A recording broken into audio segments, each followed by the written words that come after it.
Nangandam na karon ang Police Regional Office 7 sa umaabot sang guniang kabataan, SK ug barangay eleksyon sa lalawigan sa Negros Oriental sa umaabot Oktubre 28.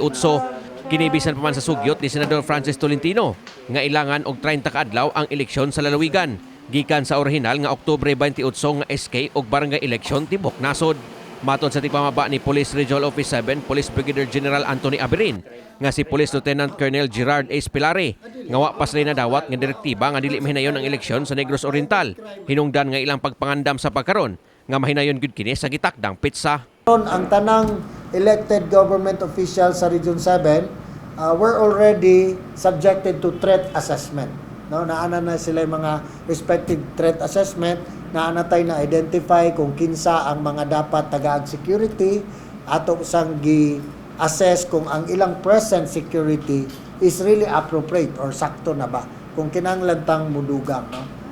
Ato na nang gitanaw as early as now in preparation for the barangay and SK election. Sa pagkaron nagpadayon ang threat assessment sa PRO 7 sa mga barangay sa Rehiyon 7 nga posibleng ipaubos sa election hotspot. Sa miaging 2018 nga eleksyon, miabot sa 129 ka barangay sa rehiyon ang ipaubos sa election hotspot. Resulta sa grabing panagribal sa politika o sa mga hitabong insidente nga nakahatag og kahulga sa seguridad sa usa ka dapit.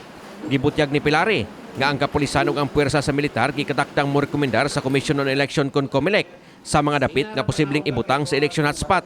Apan ang pag-aprobar niini mag-agad ra gayod sa COMELEC. Gihulagway ni Pilare ang lalawigan sa Negros Oriental nga ngayan gyud nga tutukan karong umabot SK og barangay eleksyon. Human sa mga panghitabo sa lalawigan sama sa pagkapatay ni anhing Gobernador Ruel Digamo og mga nangaging pagpatay kaniadto.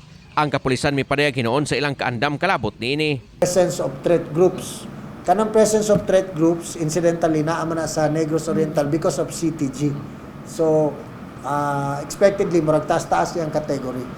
What I'm trying to say now is as early as now ang Police Regional Office 7 ga-check na gyud ani, ga-thoroughly check na gyud. Tanang barangay.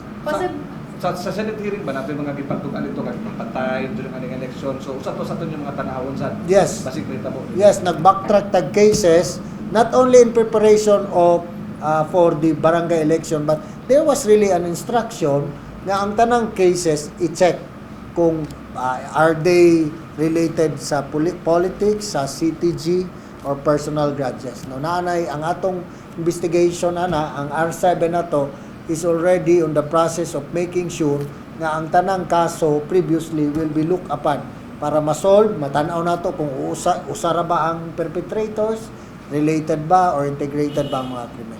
Kini si Greggy Magdadaro alang sa MY TV Cebu.